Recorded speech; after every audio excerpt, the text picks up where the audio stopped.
In this short talk episode, I speak to Meg Seitz about how personal life lessons can change business thinking. During the conversation, we look at cultivating reflection as an untapped skill.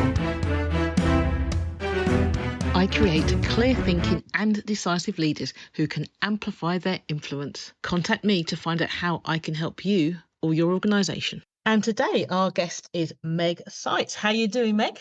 I am great, Judith. Thanks for having me. You're welcome. I am dead excited to talk to you about a subject. But before we do, let me see. What was your favourite childhood game? Oh my gosh, this is such a good question. We really loved we really loved to play a board game called Life.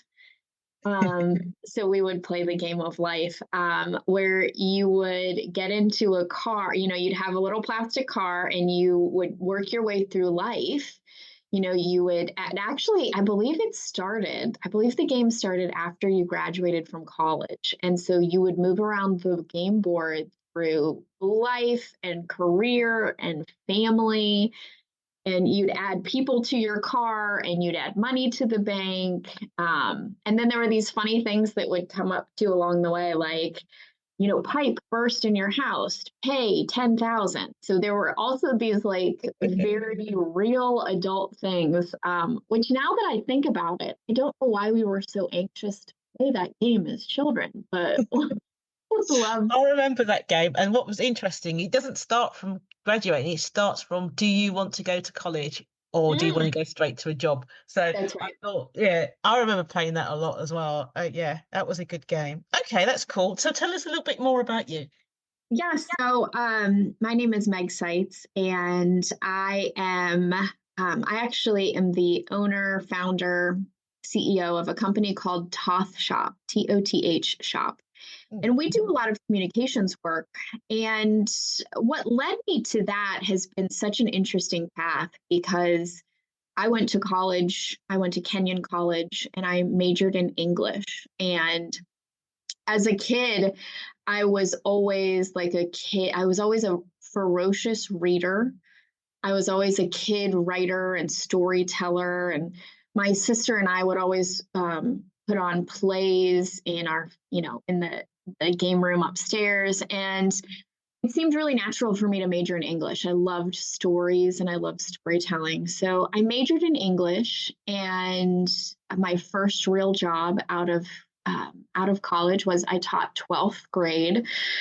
I taught 12th grade English and yearbook. I was the yearbook advisor. And I will say I started my career as a reluctant teacher. I felt like it was one of those things that if you were an English major, like, of course, you would end up pursuing teaching. And so I have come to realize over the course of my career, which I left teaching probably 15 years ago. What I've come to understand, Judith, is so much of my life and so much of my work has to do with storytelling, teaching English in that sense, but also teaching.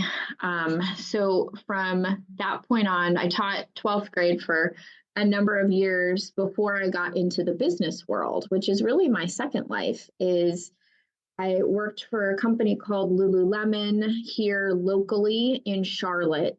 We were building the brand here. No one had heard of it at that point. So from that point forward, I was always kind of navigating this place between creativity and writing and the arts and humanities with the business world. And I went on to business school at Wake Forest University. And I was still plagued by this, like, am I an English person? Am I a humanities person? Or I'm a business person? And I really felt like I had to be one or the other. Like, I felt like the path for me at that point, career wise, was I had to choose whether I was kind of always going to be that English teacher or I was going to be a business person. And it was through business school that I really started to see story come up again. So, this idea of story having been so prominent in my childhood and college, I thought it come up again. And it was only because I was seeing classmates in business school. I was seeing classmates who were just really struggling to tell stories. Mm. they would do these pitches and, kind of these mock presentations about an idea or a concept. And they would just try to sell the idea on the spreadsheets and the datas and the pivot tables and all these numbers. And I felt in my gut, I was like, I want to know more. Like, I want to know the story behind the founders. I want to know the mission and the vision and the values. Like, I want to know the story moving forward. Like, I really felt like maybe this was an opportunity to bring together the idea of story and business. And so I started Toth Shop with that idea. I started it about 10 years ago now, with the idea of how do we bring artistry and business together. And so now we do support in a lot of communications and marketing projects, but all with this idea of two things: strategy and story. And that was really where I tend to do a lot of work and a lot of thinking around how do we get those worlds, which I think culturally we think that we're trained to think of them differently. And I really, I'm on a mission to figure out how we create a middle path between both of those worlds. Brilliant, thank you. I love that strategy and story. I like that. That makes sense to me. Yeah, I think we always think that story has to be this, these things that kind of come up very in the moment, around the campfire, around the dinner table. But there's some strategy to it, and there's some honing and some curating and some crafting of story so that we can so that we can get story to work for us, especially if we're in a business capacity where we're developing relationships or we're selling. We really need to start thinking more strategically about how to use stories to connect with people. Mm. Okay, that makes a lot of sense to me. Um, what I'm interested in knowing though is why did you call your business Toth Shop? Oh, so this is a personal story. My middle name is Toth. So Toth is spelled Toth. My middle name is Toth. It is by origin, it is Hungarian. And it is actually the maiden name of my great grandmother. And she was my grandfather's mother. And she used that name when she came through Ellis Island. The story is, and our lifetimes never overlapped. So this is legend within our family. But the story goes that she left in the middle of the night. She was probably, from what we figure, maybe 16 or 17 years old.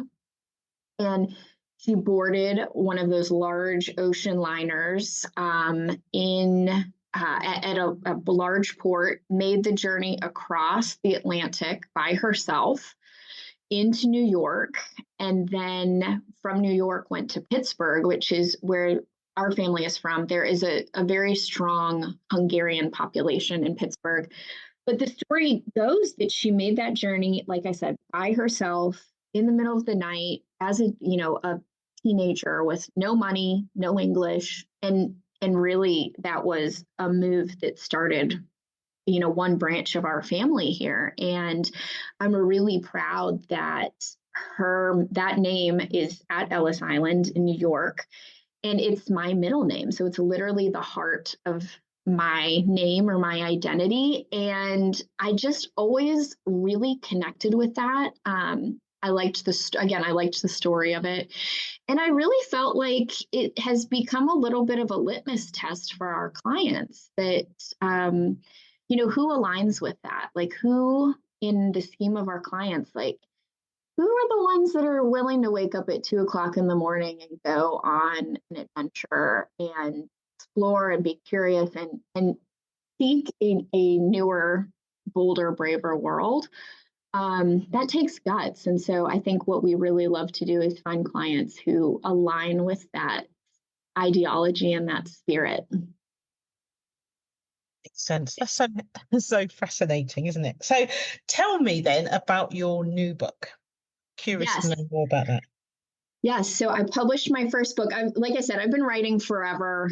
And early last year, so about a year ago now, someone planted the seed with me that she was like, I read your blog pretty frequently. I'm really like, I think you should write a book. And, I've been thinking about that for, I don't know, 15, 20 years. But for some reason, when Deanne planted the seed, there was something about it this time around where I was like, I'm really interested in pursuing that and just following the thread a little bit more. So I ended up, Deanne connected me to someone in public relations who connected me with a publisher who I ended up publishing the book with Aurora Coriolis Publishing and Corey Wamsley. And, one of the things that I really felt like I wanted to pursue last year, just in thinking and writing, was how I've had these life lessons, whether they're personal stories, they're traveling stories, they're even professional stories as well. But how I've had these experiences um, over the course of the last 20 years of working. And, I've had these things happen to me, and I've always been a very self aware and curious person. So I have these experiences happen to me. And I'm always curious how they connect to other areas of life. A great example, not related to me, but I had a friend who ran a marathon I'd probably say a couple years ago now. And I remember asking her, like, well, what did you learn about yourself, or what are you taking from the marathon training or even the marathon running? What are you taking from that experience, and how are you connecting it to work? Like, how does it connect? And she was like, I never really thought about it like that. And I think that's what I'm after, is getting people to realize that you really are someone and something new every day, because you're having these different experiences every single day. And I think the power is in reflection and figuring out how that thread connects. So you have a great vacation, you have an aha moment on a vacation, and you take a couple minutes to just think about how that lesson applies to family or work, or your career development. So just really thinking about how all of these experiences really do connect, but I think we need to take a little extra time to figure out how we do it, and what the value is. I think the value is we show up so much differently when we bring our whole selves to work. And a lot of that, we've been told, we have our personal lives and our professional lives, and post pandemic, I think the line is blurring. And so I'm curious how people can have these experiences and really translate them over to how they create relationships, they do business, because I do think it's all connected.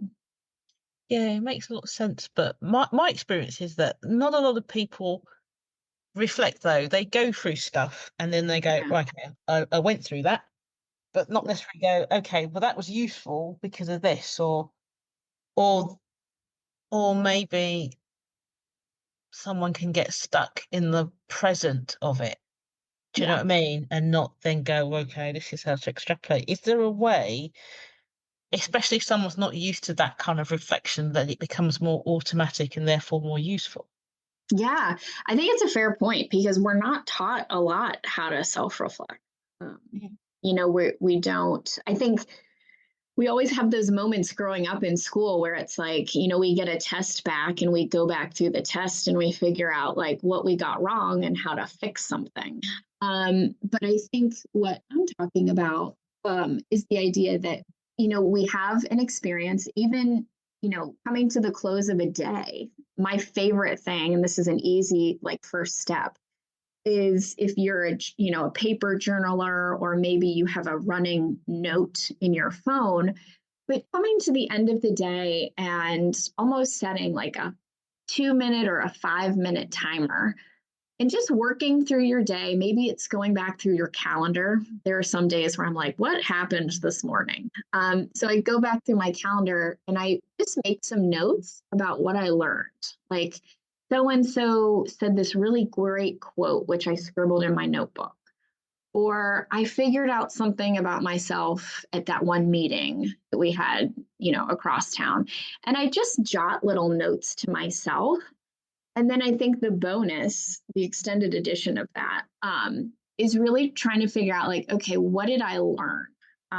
What did I learn from that? And what's a lesson that I'm like going to pull forward to tomorrow? So I think it's, and you don't have to have, a laundry list of lessons every day, but I'd probably say, like, if there's one where you're like, I learned a lot during that meeting, or I just, I had an aha moment I've never felt or heard myself say, and just taking a moment to jot it down. Because that's the other thing too. I feel like I've had a lot of moments over my career where I'm like, I got to remember that. And then I don't write it down, or I don't, make note of it, and it's gone until it, if it resurfaces again, great. But I think it's just taking that second to just write it down so that we remember it and figure out how we're going to pull it forward to the next day. Brilliant. Okay, that makes a lot of sense. How do you know whether some experience is worthy of trying? And is there an experience that's just an experience, or do you see what I mean? Or does everything? Yes, I heard a great quote a couple of years ago that, humans can be meaning making machines. I think, there are some people that just love to make meaning out of everything. And then there are some people that like haven't had an insight in years. I think it's, again, it's kind of a self-reflection, self-awareness thing. I have a lot of moments that are just kind of like, kind of regular, like milk toast moments where it's like, this is kind of average. But I think there are moments where I feel myself stop and pause. Mm-hmm. Or I hear myself say, I never thought of it like that, or I've never heard it that way. Like, I feel like it's being really in tune with yourself to figure out, like, I've never heard that, or I do have that, like, moment, or even that, like, kind of, and this is like next level self-awareness, but I feel like sometimes we get a little stirring in the gut where it's like, that's interesting. That's new. And so I think it's probably just, again, it's not we don't have to make meaning out of everything. But I think if we have that moment, even just once a day, where we're like, I just learned something, or I just heard something new, I think that's the thing that we write. Okay. So what would you say the main thrust of your book then is? Is it about you sharing life lessons that will change how us, the readers, will think, or is it more about how you can take your own life lessons and change the way you yourself think? Which is it? Yeah, it's kind of all of that.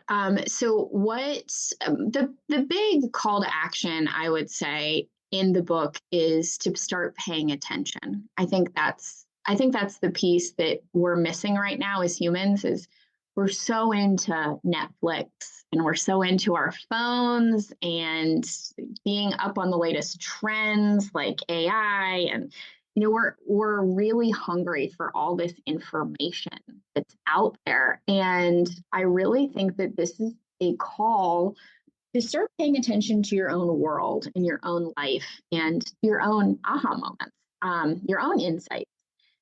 And I think that's probably, if there's anything I would tell like a graduating class right now, it would be to start paying attention.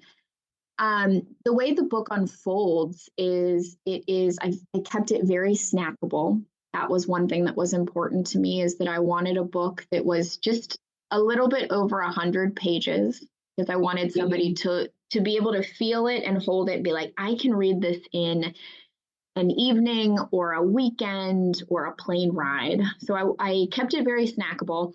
The book itself is 10 stories of me going through an experience that I've had, a lesson I've learned, and then how I've applied it to my working world, the way I do business, the way I start relationships.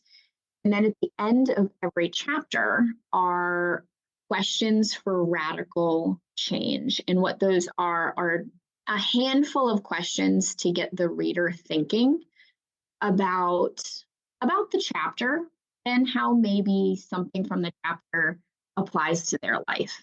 And I did that. That's kind of the teacher in me, where I put a couple of prompts there at the end of every chapter just to get somebody thinking, because I think sometimes the book can come off very not academic, but it's very cerebral. And a lot of times we think like, oh, well, where do I start? How do I apply this to me? And so at the end of every chapter are a couple of questions related to the chapter, but questions that you can think of for yourself, just to start practicing the idea of paying attention and self-reflection. Okay, so to give the audience a flavour, then you've got chapter 2, which is Know Your Curiosity Overdrive Mode, which I think is a great chapter heading. And one of the first question here is what is your earliest memory of pursuing something while in overdrive mode? So that's right there is quite reflective, isn't it? Yeah, and the thing is, I mean, I would love people to read the book, but the idea is you can probably get a gist of what curiosity overdrive is. But the thing is you don't need to read the chapter to start reflecting on that and start thinking of a time where it was like, when was I really curious about something, or when did I really start researching or pursue something, or just feverishly get into a project. It's actually pretty fun just to think about when was that? How early was that? But yes, yeah, they're all very manageable. And the other thing too is that, I want people to be able to go through the chapters and the questions in a couple of minutes. I don't want you to feel like you have to take a 2-week silent retreat to really process this, but you can do it, in an evening. You can do it early morning. It can take just a couple of minutes. It does not have to be a full on 2-week commitment to self-reflection. So it's one of those things that you can read on a plane, or do a chapter each day on the way to work on the train. For sure. Yeah, absolutely. And the thing is too, is you don't have to read them in order. I know that I've had students before that are just I don't like reading a book, left to right, front to back. I want to read it back to front, or I want to skip around. And it's built where each story lives on its own. Each chapter lives on its own. So you can bounce around and you can make it work for you. Fantastic. So before we end, is there anything else you'd like to share with the audience? I appreciate this opportunity. I just really think that, what's next for humanity and our working world is just activating all of our curiosities and getting everybody to start paying attention. I think paying attention is probably the hottest skill that we don't know that we're missing. And it's free and accessible. It means putting down your phone for a second. And it just means taking a second to reflect. So I hope everybody pays attention more this year than last year. Brilliant. That's fantastic, Meg. Thank you for coming on the show. Thank you for having me, Judith. I loved it. You're welcome. And thank you once again for tuning in to the Maverick Paradox podcast. I'm Judith Germain, your host, and I hope you've enjoyed listening today. The Maverick Paradox. Judith Germain is an author, speaker, consultant, mentor, and trainer, and the leading authority on Maverick leadership. She is the founder of the Maverick Paradox, which supports organizations to enhance their leadership capabilities and to help business owners develop and grow their businesses. Judith enables individuals, business owners, and organizations to improve their impact and influence. She is also HR Zone's leadership columnist, an international online radio host, and her expert opinion has appeared in national, international, and trade press.